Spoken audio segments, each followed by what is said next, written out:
Hi, everybody. Welcome back to Ox Talks. It's Sunday, June 2nd, 2024. Welcome to the month of June. Haven't done a show for several days. As you know from my last video, I was out of town with family for about a week, getting some time with a birthday trip for my daughter and just getting some rest and recovery. I believe I accomplished that. It takes a few nights to be just away from the office and the files and the day-to-day grind to actually begin to unwind and relax. I'm sure all of you understand that. Thank you for being here. I appreciate you tuning in to my Sunday afternoon, a rant or show, whatever you want to call it. If you're not subscribed, please subscribe to the channel. We are building a nice community here. And again, hit the thumbs up button and the bell notification. Share the videos, please, guys, with everybody that you know and care about, family, friends, coworkers, colleagues, so we can continue to wake people up about what's happening. I apologize for the raspy voice. Of course, I came back from vacation and picked up somehow a bit of a cold, so I'm a little under the weather. I'll do my best to continue to speak clearly, and hopefully it's not too much of a problem. So again, thanks everybody. I'd be remiss as a almost 30-year practicing litigator to not briefly weigh in on the situation that happened in New York end of last week with the verdict in the Trump trial. As we all know, he was convicted of, I think, 34 felony counts, and sentencing will be coming in a month or two. There'll probably be an appeal. But look, without weighing into the political side of this, I'm sure all of you know where I'm at politically, based upon the views I express on this channel. We have to be obviously somewhat cryptic about how things are expressed. Unfortunately, if we want to continue to get the word out and share views with people. But without jumping into that too heavily, the reality is this, and please comment below with what you guys think. As a litigator, I understand I'm not in the criminal realm. I'm a business civil litigator, not criminal. But what you've probably witnessed here is that the system can definitely be weaponized. Very unfortunate. It can be weaponized. Doesn't matter how much money you have, right? President Trump has a lot of money, obviously, to hire legal teams and have research and the best of the best, and you see the outcome. And so the issue is this, and again, I'm not weighing in on the evidence. It doesn't, that's not the point of this. The point is that as a country, we have to understand that, we are heading down the wrong path. New York State, I've reported on this before on this channel, New York State as a state has major issues, has major financial issues with their economy. That state's being overrun by illegal immigrants right now. The state's being inundated with homeless people. The crime is high. The commercial real estate market in New York is imploding. There are lots of problems. Months ago, you had armed officers with AR-15s on the subways for protection, for people's protection. You've got major issues there. Yet the city of New York, or New York City, did decide to spend millions, tens of millions, whatever it was, dollars in prosecuting this individual, and rather than allocating those resources to other needed items. So that's just food for thought. We all know what's going on. What is my 2 cents? I put in the title. My 2 cents is this is going to backfire on the folks that put all of these, let's say, wheels in motion. I think that you've already seen it in the last several days. Many new donors coming, let's say, across the aisle and deciding, looking at this and saying, look, it doesn't pass the smell test.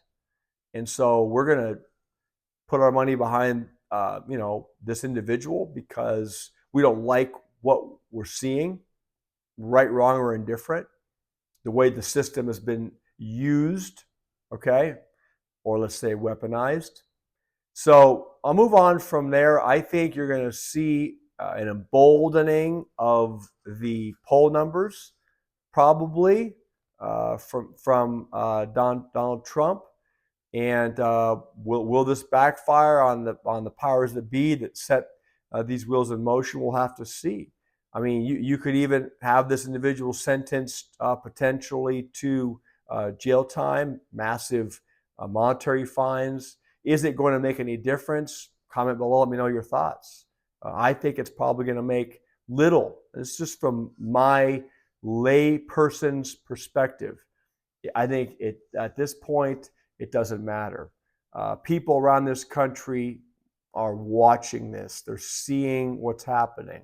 Whether you're a supporter of Donald Trump or not, you're seeing the way that the system works. Maybe I should say doesn't work, or the fallacies, the downfalls, the negative side, of the system, right? Because if you take a perspective that, let's say the powers that be don't like, this is the kind of things that can happen. So let me move on from that particular topic for today. I just want to let you know I have been watching it. I have been paying attention. I was not following the trial and the evidence and all the commentators because I always looked at it, again, right, wrong, or indifferent, as kind of a shit show to begin with. And so I didn't spend any time. But now that we have a conclusion, we have a verdict from the jury, I just wanted to just weigh in, give you some initial thoughts, and let's see how it plays out. But we are a broken country, folks. I was talking with some friends of mine last night at a little barbecue, and everybody, and all political leanings and financial backgrounds, or let's say stratas of net worth, weighed in on this. And the common consensus was that our country's heading in the wrong direction. We've got some real problems. The fissures are growing wider. The gaps are widening. And look, I hope this is not true, but I wouldn't be surprised as we head into these elections, or the election/selection, if we see unrest in this country. A lot of people are very upset. Let's say tempers are flaring. People are not happy. They're broke. They're tired. They're hungry. Having problems paying their bills, having problems paying their mortgage, their rent, their insurance, their food. So we have a powder keg here, guys. So please do your best to insulate yourself from this. Please do your best to prepare the best you can financially, have some cash reserves, have some assets outside the system, from a perspective of having some food, some water. It's just prudent to have that. I'll let you guys determine what you think is reasonable. I'm not going to tell you necessarily what I believe, but I believe more is better than less.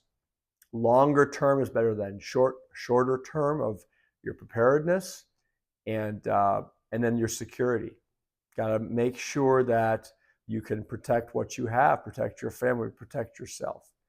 Aaron and JB, I know they're doing the jiu-jitsu. JB's boxing. These guys, we have a group text. We discuss things all the time.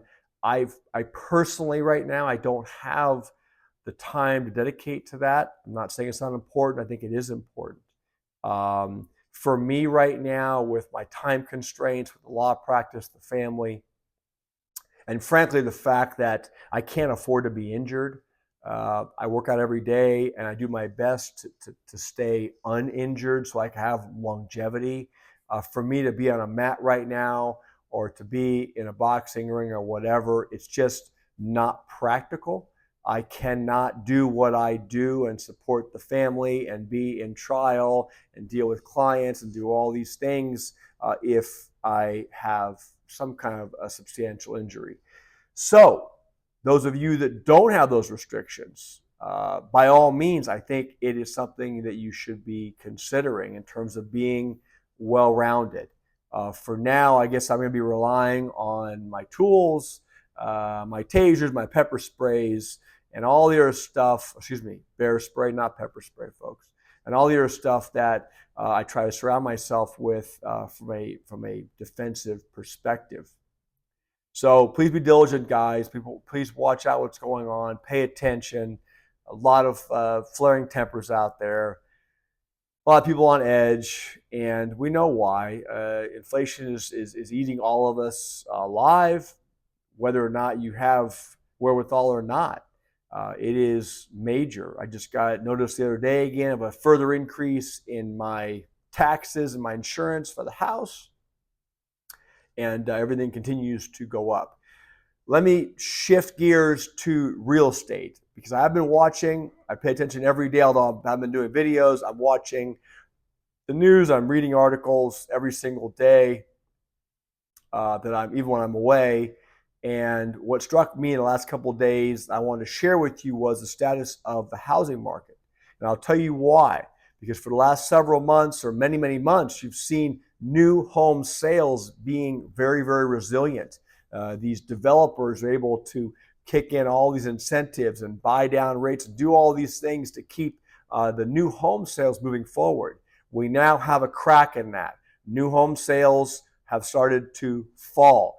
Used home sales have started to fall. Inventories are now starting to creep up, which we haven't seen for some time. So I thought it was a good opportunity to share with you kind of a housing market update from my perspective and some of the stuff I saw.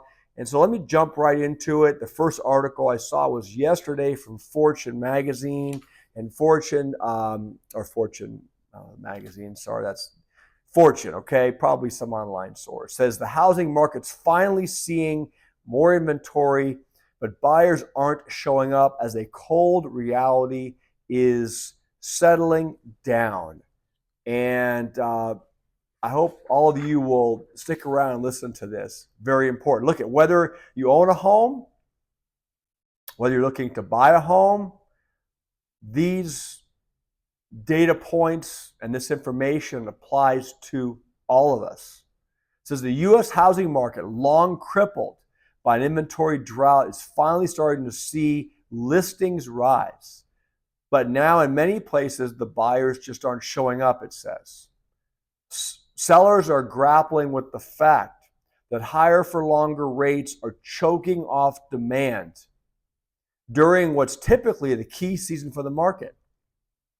And more of these owners are cutting asking prices than any time since November of 2022 as inventory grows stale, according to Redfin Corporation.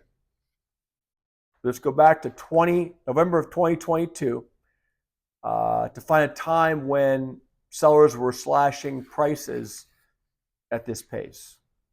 With mortgage rates rising back over 7%, the willingness of home buyers to take a stab this season is diminished, according to Ralph McLaughlin, senior economist at Realtor.com. You can have high prices, or he says you can have high mortgage rates, but you can't have both for very long. Without the rate cuts, a cold reality is settling down on the housing market, according to Robert Frick, corporate economist for Navy Federal Credit Union. It says buyers are getting very little, if any, relief from high borrowing costs. The average rate on a 30-year mortgage has hovered near 7% since the middle of April, and prices have continued to climb higher. In the 4 weeks ending May 26th, last week, the median sale price was up 4.3% from a year earlier to a record $390,613, according to Redfin. So again, $390,000. Let's say you have 20% down. That's $78,000 you have to put down. If you don't have $78,000, you put down 10%. But then you have a mortgage of, let's say, $320,000, $330,000, or $340,000 at 7%. And look, that's with excellent credit. If you don't have great credit, if you don't have a good debt to income ratio, you're not a good W-2 employee filer, as they say, you're going to be paying higher than 7%. House hunters have said of all kinds are being squeezed out of the market. Sales of new homes, a bright spot for the inventory constrained market, fell, it says, in April. Contracts to purchase existing homes that month slumped to the lowest level in 4 years. Existing home sales contracts, lowest level in 4 years. Look, that's meaningful. That's something to pay attention to. And that's why I decided to do the show in part on the housing market today. So the pullback is causing listings to accumulate rather than getting matched with buyers, according to Realtor.com's McLaughlin. The spring selling season so far is definitely a disappointment, he says. Says Lawrence Yun, chief economist for the National Association of Realtors. At the beginning of the year, he says, I thought sales would increase throughout the year. While sales are falling on average in the U.S., geography does matter. And I'll share with you some areas that the article talks about before I move on. Weigh in, let me know where you're at, what you guys are seeing in your area. If you're a real estate professional, if you're a realtor, if you're a mortgage person, if you're an escrow person, weigh in. Let us know what's going on so this community can understand and get a feel for what's happening in areas outside of where they're at.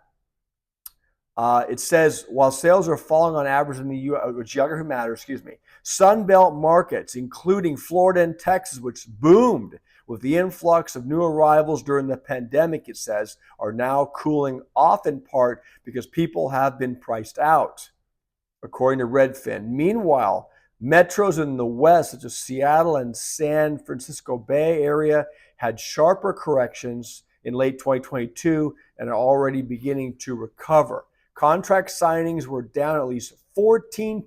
Listen to this, 14% in Houston, West Palm Beach, Florida, and Atlanta, but surged by roughly that amount in San Jose, California, according to year-over-year data from Redfin for the 4 weeks through May 26th.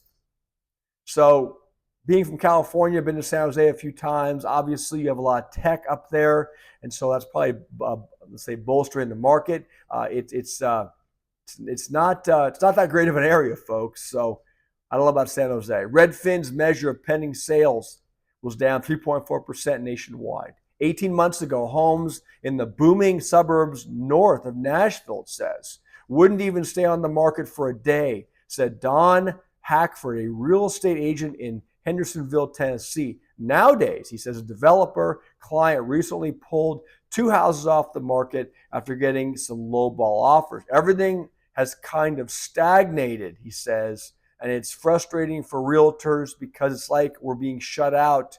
There's no work. And I'll tell you from living through the great financial crisis, that was real estate driven for sure. The mortgage debacle, we all know what happened. And the first people that got destroyed were realtors, mortgage brokers, and escrow escrow people.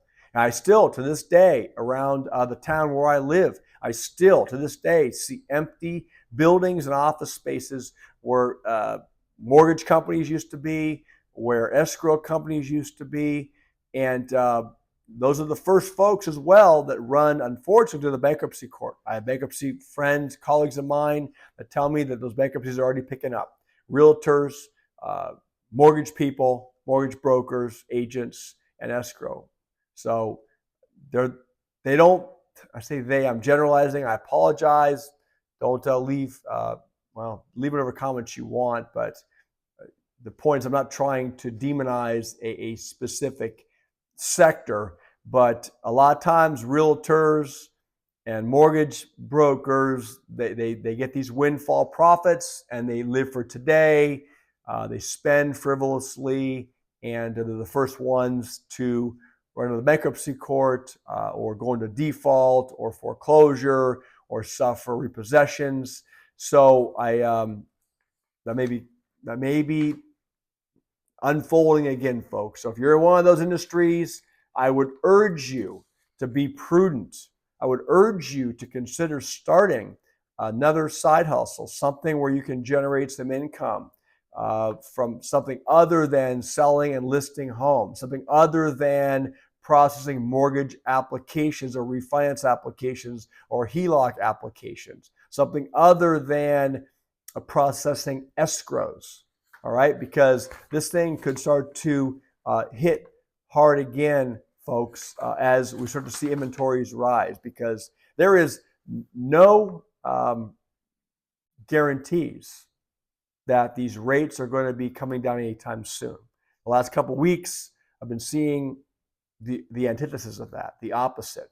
Fed heads, Fed speakers coming out saying, look, we haven't seen enough progress on inflation yet for us to even consider, let's say, lowering rates. And we're looking to either hold or in some cases even consider raising the rates. Now, maybe you'll get a reversal before the selection in November to try to bolster certain candidates' polls or poll numbers, but you may not. And if you do, it might just be gratuitous, and it may not have any real impact on mortgage rates, credit card rates, all those things are affecting, mom and pop on the street. It says along Florida's southwestern coast, a boom region hard hit by soaring home insurance rates. The number of active single-family home listings in the Punta Gorda area has doubled.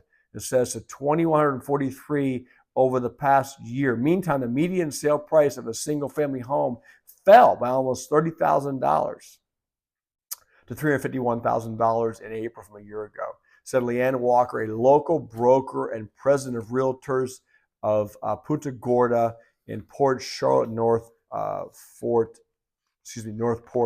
DeSoto. It has gotten very flat, Walker said. It has become very much a buyer's market. Lots of price reductions happening. Price growth, it says, could slow more broadly in the coming months, Redfin economist Chen Zhao said. But any deceleration would likely be slow given the pent-up demand from the millennial generation that will likely keep buoying the market. I don't agree with that. I think that you have other issues with the millennial generation. They're in debt. Their credit scores are shit. And you've got a lot of problems there. So again, you always have someone coming out saying, well, there's silver lining. There's going to be a buoying of the market by this class of people. If the rates don't come down, no one's going to buoy the market. No one's going to come in and buy this stuff up. You're going to have a continued stagnating effect. Going long today, 23 minutes. That's a long video for me. Apologize if you guys zoned out or glazed over. But it's been many, many days since I've been on camera. So I wanted to say hello. Hope my raspy voice was not too much for the video. Appreciate all of you guys. The fitness. I was on vacation. Every day I worked out. There was no days off. I hit the gym. I went to a workout class. I walked, hiked. We did something every single day. If you can do it, if you're not, let's say, physically challenged, get to work. Get the workouts in. Do what you have to do to stay fit, stay strong, keep that immune system strong, and watch that diet plate. So I'm going to leave it there today. I have a trial starting on June 29th. It's going to be a bear to prepare for. I think it's probably 90%, 95% chance this trial is going to happen given the personalities and dynamics involved. Probably is going to be a jury trial, looks like so far. So I'll keep you guys all updated on that. But I've got to get to work, hit the ground running tomorrow, basically getting joint trial documents ready to go and exhibit lists and all this stuff that goes along with it. Yes, it does wear me down at 54 years of age, but it comes with the territory, keeps me sharp, and I don't think I would be good retirement material. So I'm going to keep sticking with this. Appreciate all of you, and have a great evening, rest of the weekend with family and loved ones. I should be able to check in tomorrow and resume more of a normal video posting schedule. Thanks. Thanks, everyone. Talk to you soon. Bye.